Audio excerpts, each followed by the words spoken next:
नमस्कार, मैं हूं आपके साथ आस्था कौशिक। केरल में एक रहस्यमयी और बेहद खतरनाक बीमारी ने लोगों को चिंता में डाल दिया है और बीमारी का नाम है ब्रेन ईटिंग अमीबा, यानी ऐसा अमीबा जो सीधे दिमाग पर हमला करता है और वैज्ञानिक भाषा में इसको नेग्लेरिया फाउलेरी भी कहा जाता है। ये एक दुर्लभ लेकिन जानलेवा संक्रमण है जो अब केरल में तेजी से फैल रहा है।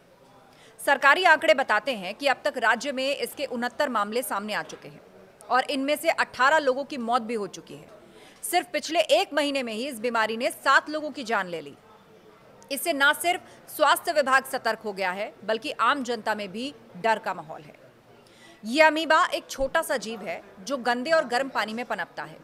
जब इंसान ऐसे अशुद्ध पानी में नहाता है या फिर तैरता है और पानी नाक के जरिए शरीर में चला जाता है, तो ये अमीबा सीधा ट्रैवल करके ब्रेन यानी दिमाग तक पहुंच सकता है।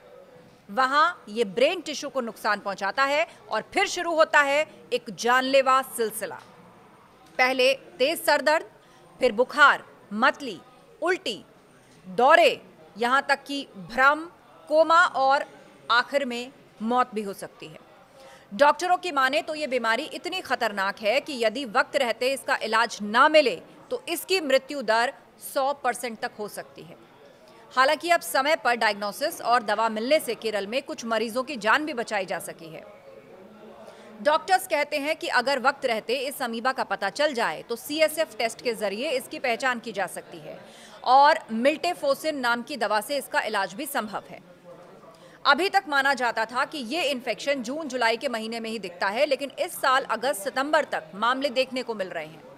इसके पीछे वजह बताई जा रही है जलवायु परिवर्तन और समय से पहले आया हुआ मानसून, जिसकी वजह से बारिश लंबी खिंच गई और पानी ठहरा रहा। एक और चिंता की बात यह है कि यह बीमारी अब सिर्फ बच्चों तक सीमित नहीं है। केरल में 3 महीने के बच्चे से लेकर 91 साल के बुजुर्ग तक इसके शिकार हुए हैं और यही वजह है कि सरकार ने हाई अलर्ट जारी कर दिया है और सभी अस्पतालों को निर्देश दिए हैं कि किसी भी संदिग्ध लक्षण को हल्के में ना लें। यह संक्रमण ना तो हवा से फैलता है और ना छूने से, लेकिन अशुद्ध पानी, खासतौर पर तालाब, झील या रुके हुए पानी में तैरना इसका सबसे बड़ा कारण हो सकता है। ऐसे में लोगों को ऐसे पानी से दूर रहना चाहिए क्योंकि ये अमीबा सीधे दिमाग यानी ब्रेन पर असर करता है और इलाज के लिए अगर समय बहुत कम मिलता है तो स्थिति जानलेवा भी हो सकती है। सिर्फ 14 से 18 दिन। भारत में यह बीमारी कोई नई नहीं है, लेकिन हाल के वर्षों में इसके मामलों में इजाफा हुआ है।